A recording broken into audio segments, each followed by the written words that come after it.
you look at it, and I know you wrote an article that there are some contracts the Browns could restructure to free up some cap space. You got Ward, it's 13.4 million. Conklin's 14 million. Greg Newsome, a fully guaranteed base at 13.3. You'd probably have to trade that one. Posick at 5.6. Dalvin Tomlinson 3 million. So they can create some more cap space.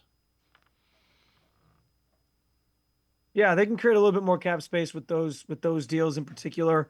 It's not going to be a ton. We know that about this team. They have a very bloated salary cap right now, and they're going to have to sort of navigate that. Barry always seems to find a way to do that the best he can, and he'll do that again this offseason.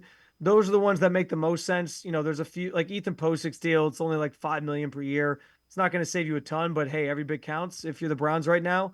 I think the most notable one from that list is Greg Newsome because he's the one player on this roster that has a bigger base salary, 13 million, and you're not on the hook for anything in dead cap if you move on from him. Now, unless you cut him. If you trade him, all that money goes to the team receiving him, and you have nothing in terms of dead cap that you have to worry about. There's no void years on his contract right now. And so restructure of his salary would basically mean tacking on void years to a player that might not even be here next year if they're not going to re-sign him, and I don't think they will. So to me, listen, like if the Browns are trying to stay competitive and they try to sell you on that, if they came up to you and said, "Hey, we're trying to stay competitive, but we're trading Greg Newsome," I don't really think anybody's opinion changes. Like I don't think anyone's like, "Oh no, that means you better throw in the towel." Like Miles, yes. Greg Newsome, no.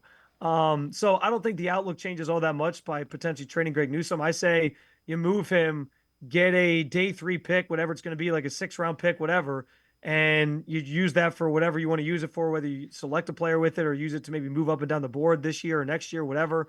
But I think it's an easy way to create some salary cap space and not have a burden of void years and dead cap to sort of think about while also being able to add an asset. And I think you can find a formidable substitute at the nickel spot, whether it's Cameron Mitchell, who's already on the roster, or we know Andrew Berry's probably going to draft a corner in this draft to sort of fill that void. I don't think it means the Browns can't still try to achieve their goal of being competitive just because they give up Greg Newsome.